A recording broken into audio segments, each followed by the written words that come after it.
मैं रोज देवर के कमरे में सोती थी। शाम होते ही मैं कमरे में दाखिल होती और मुझे देखते ही देवर की बातें खुल जाती। वो बहुत ज्यादा खुश होने लगता। मुझे उसकी ये बात बहुत अजीब लगती थी, लेकिन उसकी एक आदत बहुत अच्छी थी कि वो रोज मुझे दूध का गिलास पिलाता था, जो मैं बड़े शौक से पीती थी। एक शाम दूध पिया तो पूरी रात मुझे कोई होश न रहा। सुबह उठी तो मेरी हालत बहुत अजीब लगी। मुझे देवर पर शक हुआ। अगली शाम मैंने दूध का गिलास ना पिया, बल्कि नाटक किया। और जैसे ही रात के 12 बजे तो देवर मेरे पास आया और मेरा दुपट्टा उतार कर अपना। और अगली सुबह देवर ने सबको कहा कि भाभी ने पूरी रात ही मेरा।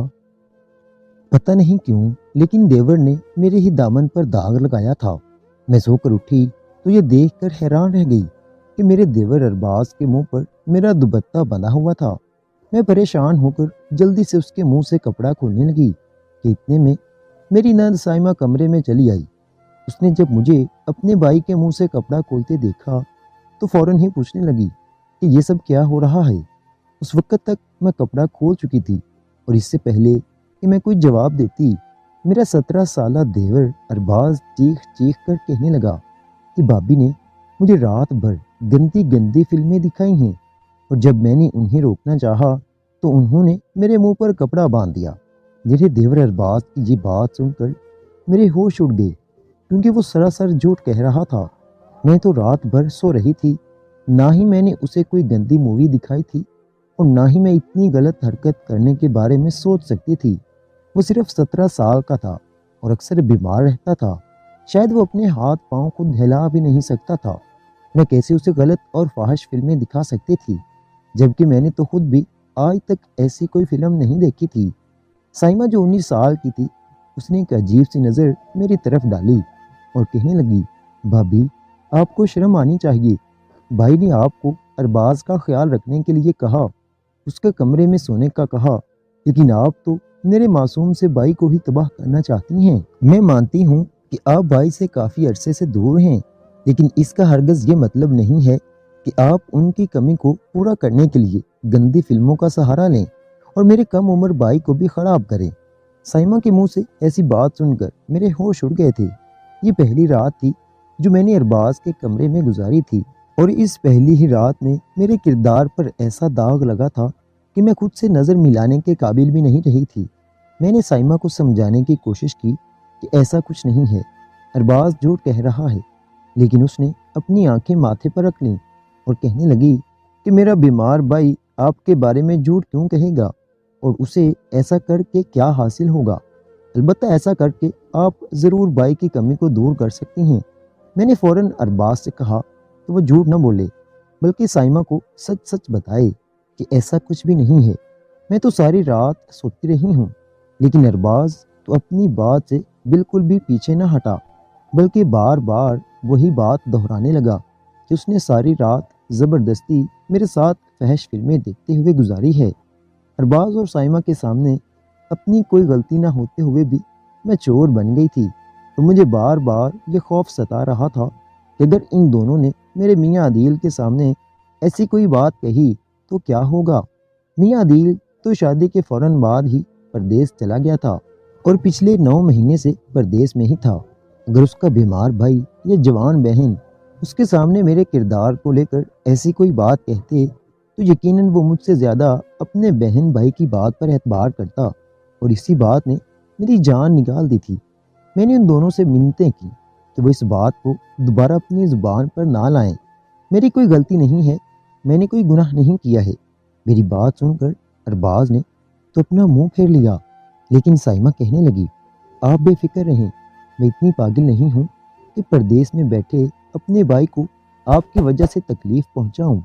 मेरा भाई तो ये सुनकर गैरत से अपनी जान ही ले लेगा। बेहतर यह है कि आप आइंदा एहतियात करना। साइमा की बात पर मेरी आंखों में आंसू आने लगे थे। उसे अभी मुझ पर यकीन नहीं था। अगर वो खामोश होने को राजी थी तो सिर्फ इसलिए कि वो अपने भाई को तकलीफ नहीं देना चाहती थी, और जो तकलीफ मैं इस लम्हे बर्दाश्त कर रही थी उसका एहसास करने वाला और कोई नहीं था। साइमा गुस्से से पल्लू मारकर कमरे से निकल गई थी। میں نے ایک نظر ارباز پر ڈالی جو دوبارہ آنکھیں بند کر کے لیٹ گیا تھا۔ مجھے اس پر شدید غصہ آ رہا تھا، بلکہ یوں کہوں تو غلط نہ ہوگا کہ اس پہل مجھے اس پر نفرت کا احساس ہو رہا تھا کہ کیسے اس نے پل بھر میں مجھے میری ہی نظروں میں گرا دیا تھا۔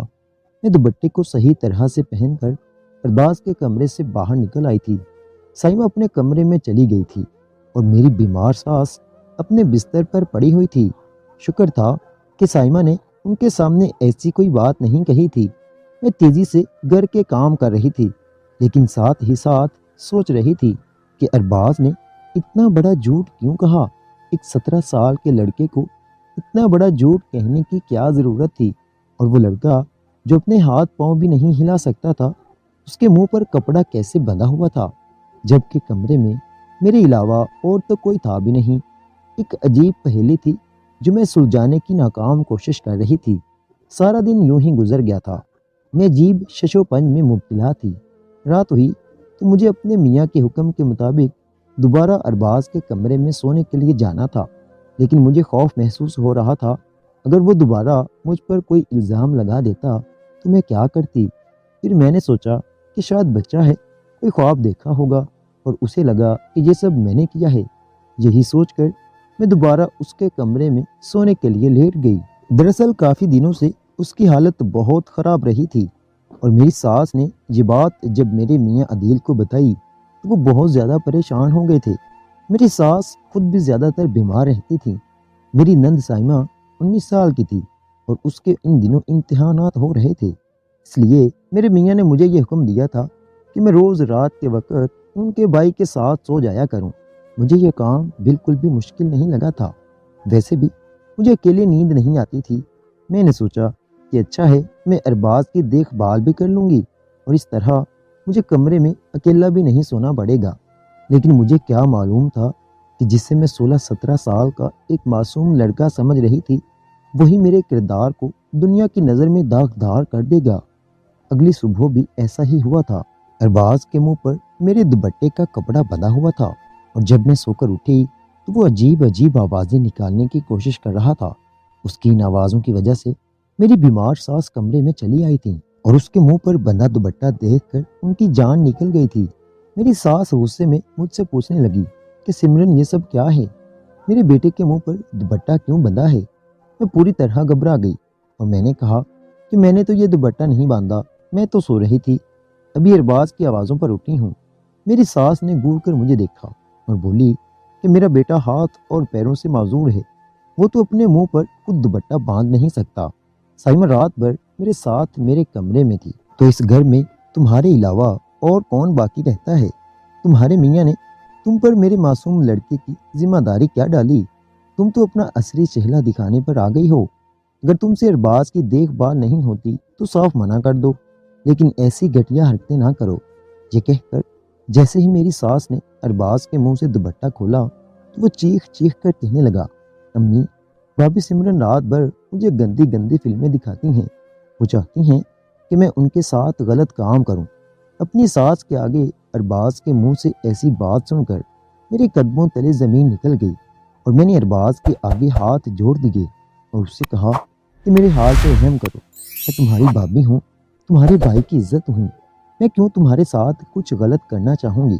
اور میں نے تو خود بھی کبھی ایسی گندی چیز نہیں دیکھی، تو تمہیں کیسے دکھا سکتی ہوں؟ تم تو میرے لیے چھوٹے بھائیوں کی طرح ہو۔ میری ساس تو اپنے بیٹے کی ہر بات پر یقین کر بیٹھی تھیں۔ انہوں نے مجھے ہی برا بھلا کہا اور کہنے لگی کہ 9 مہینے اپنے میاں کی جدائی برداشت نہ ہوئی تو اپنے چھوٹے سے دیور پر ہی گندی نظر ڈالنے لگی ہو۔ تم بہت ہی بد کردار اور بدبخت لڑکی ہو۔ میں نے تو پہلے ہی اپنے بیٹے سے کہا تھا کہ یہ کس خاندان سے لڑکی بیاہ کر لا رہے ہو، لیکن اس کی آنکھوں پر محبت کی پٹی بندھی تھی۔ اگر وہ تمہارا یہ گندا روپ دیکھے گا تو اس کی آنکھوں سے بھی محبت کی پٹی اتر جائے گی۔ میں نے روتے ہوئے اپنی ساس سے کہا کہ میرا یقین کریں، ارباز جھوٹ کہہ رہا ہے، میں تو ایسا سوچ بھی نہیں سکتی تھی، لیکن میری ساس کو میری بات پر کہاں یقین آنا تھا۔ میرے میاں نے مجھ سے اپنی محبت کی شادی کی تھی، اور یہ بات پہلے ہی میرے سسرال والوں کی نظر میں بہت چبھتی تھی، اور اب تو رہی صحیح کسر ارباز کے جھوٹ نے پوری کر دی تھی۔ میں سب کی نظروں میں گر چکی تھی۔ साइमा ने तो फिर भी अदील से ये बात छुपा ली थी, लेकिन मुझे यकीन था कि मेरी सास अदील से ये बात कभी नहीं छुपाएंगी, बल्कि बढ़ा चढ़ा कर उसके आगे बयान करेंगी। मैंने अपना सर पकड़ लिया था। मैं तो हमदर्दी और मोहब्बत के नाते अरबाज की खिदमत के लिए उसके कमरे में चली आई थी, लेकिन मुझे क्या पता था कि यहाँ आकर मेरी किस्मत के दरवाजे ही बंद हो जाएंगे। मेरी सास कमरे से निकल कर जा चुकी थी। मैंने अरबाज की आंखों में देखा, जहाँ अजीब सी सर्द मोहरी थी। ऐसा लगता था जैसे जो कुछ वो कह रहा हो वो सच हो। मैंने नफरत से अरबाज पर एक नज़र डाली और कमरे से बाहर चली आई। मेरा सारा वक्त रुकते हुए ही गुजर गया था। मैंने दिन में कई दफ़ा अपनी सास को यकीन दिलाना चाहा कि मैंने कुछ नहीं किया है, लेकिन वो कैसे यकीन करती। उन्होंने खुद अपनी आंखों से अपने बेटे के मुंह पर कपड़ा बंधा हुआ देखा था, और जो कुछ उनके बेटे ने उन्हें बताया था, उसके बाद तो मैं ही उनकी नज़रों में मुजरिम थी। शाम को अदील का फ़ोन आया तो मुझे यकीन था कि वो मुझसे बहुत झगड़ा करेंगे और मुझे बुरा भला कहेंगे, क्योंकि अब तो उनकी अम्मी ने उन्हें सुबह वाली बात के बारे में बता दिया होगा। लेकिन उस वक्त मेरी हैरत की इंतहा न रही जब अदील ने किसी ऐसी बात का जिक्र तक न किया। वो तो बहुत खुश थे और बता रहे थे कि उनकी नौकरी में बहुत ज़्यादा तरक्की हुई है। मैंने भी अपना रवैया उनके साथ बिल्कुल नॉर्मल रखा। मैं उन तक ऐसी कोई बात नहीं पहुंचाना चाहती थी। और फिर फ़ोन बंद करते ही वक्त अदील ने मुझे फिर से ताकीद की कि मैं अरबाज का ख्याल रखना ना भूलूं। वो बहुत ज़्यादा कमज़ोर है और उसे किसी की तवज्जो की सख्त ज़रूरत है। अदील ने मुझसे वादा मांगा था कि मैं उनके भाई का ख्याल रखने में कोई कसर नहीं छोड़ूंगी, और ना चाहते हुए भी मैंने उनसे वादा कर लिया था। अरबाज तो मेरे लिए एक मुसीबत बन गया था। उसके पास उसके कमरे में जाकर सोना अब मेरे लिए मुमकिन नहीं था, लेकिन अपने मियाँ से जो वादा मैंने किया था मुझे उसे निभाना था। अगली रात मेरी सास दवा खाकर सो गई और साइमा भी उनके साथ बैठकर पढ़ाई करने लगी। तो ना चाहते हुए भी मुझे अरबाज के पास उसके कमरे में आना पड़ा। जब मैं उसके कमरे में पहुंची तो वो बहुत गहरी नींद सो रहा था।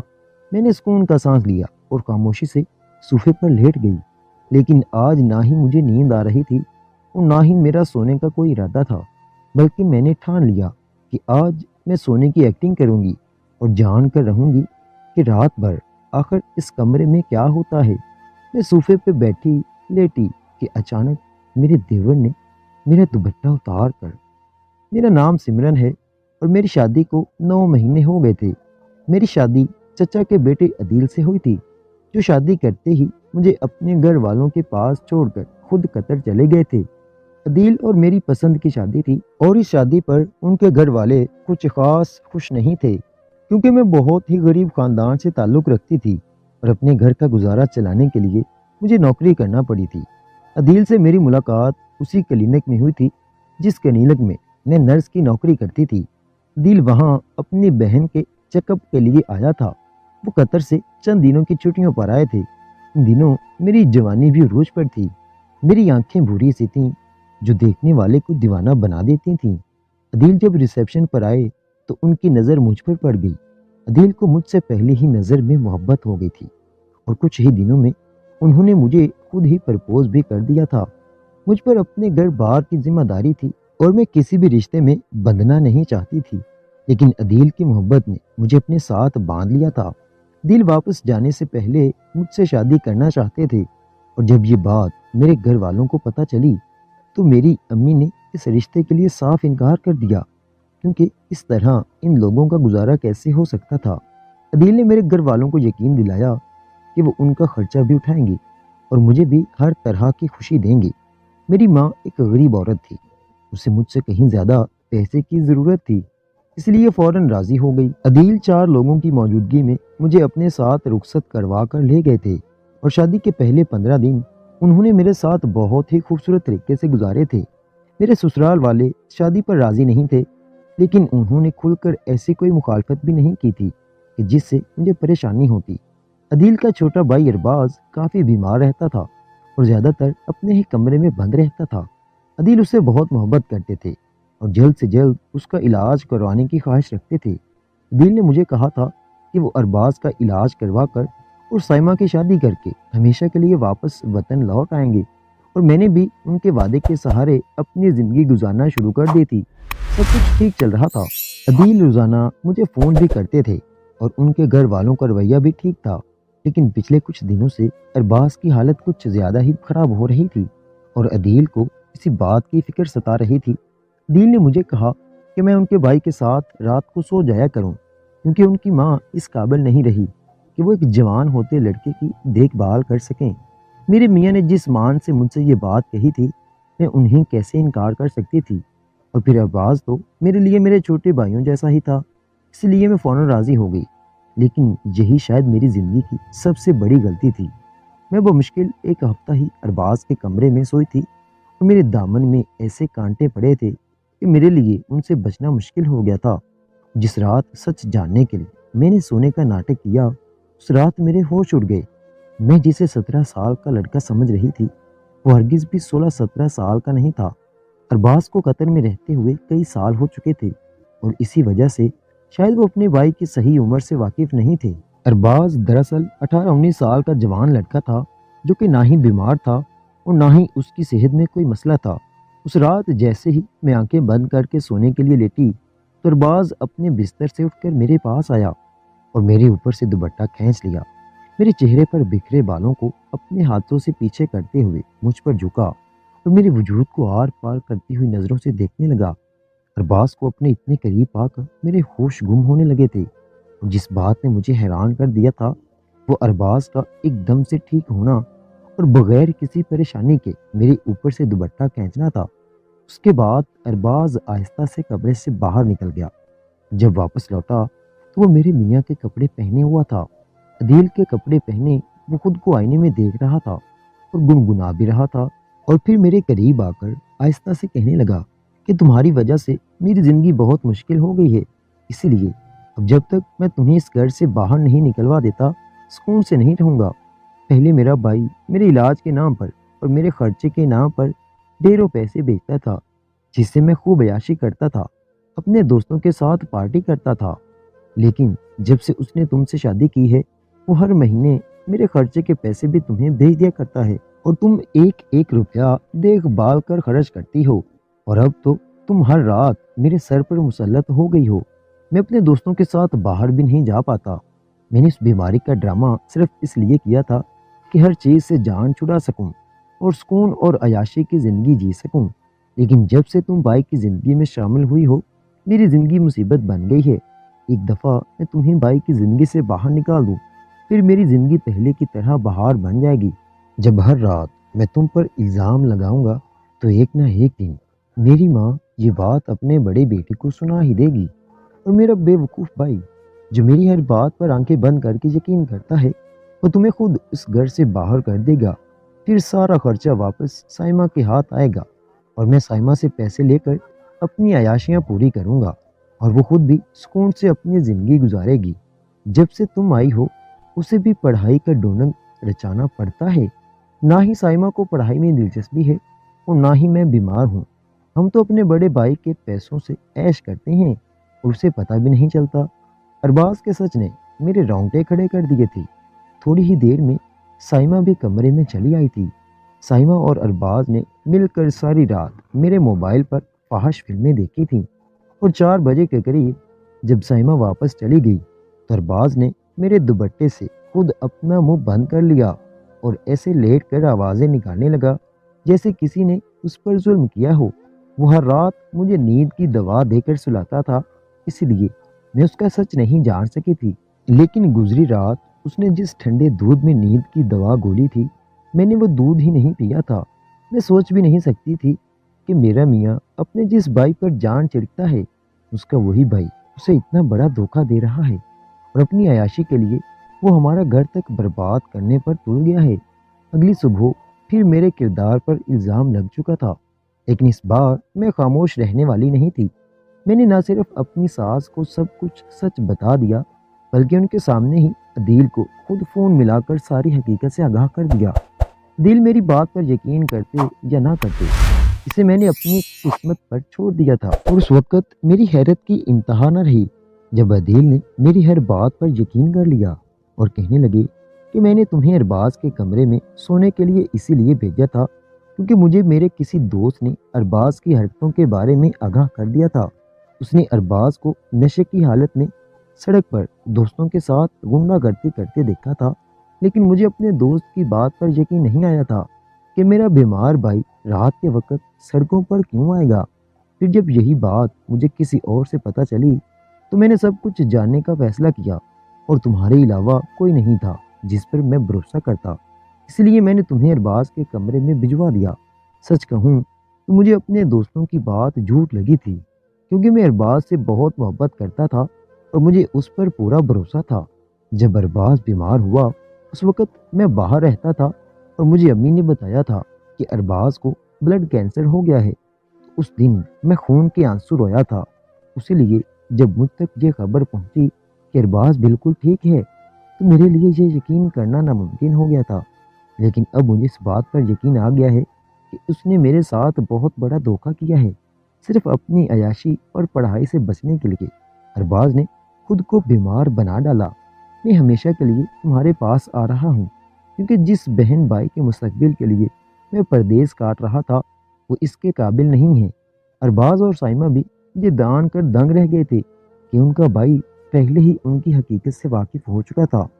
3 हफ्ते बाद अदील घर लौट आए थे और उन्होंने अरबाज को आते ही किसी नौकरी पर लगा दिया था और साइमा की पढ़ाई पर भी सख्ती शुरू कर दी थी।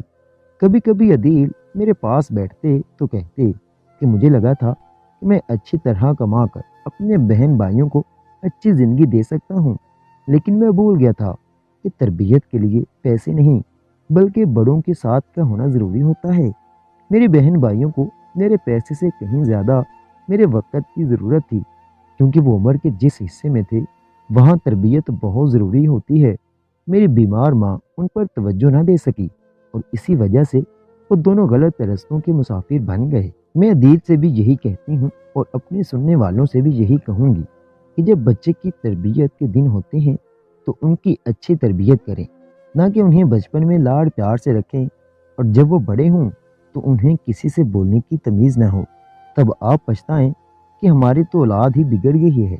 बेहतर है छोटी उम्र में ही अपनी औलाद की ऐसी तरबियत करें कि उन्हें बुराई के रास्ते पर चलना इतना ही मुश्किल लगे जितना कश्मीर का पाकिस्तान में शामिल होना है। मिलते हैं अगली वीडियो में, तब तक के लिए रब राखा। मज़ीद अच्छी कहानियाँ सुनने के लिए हमारे चैनल के साथ जुड़े रहिए। शुक्रिया।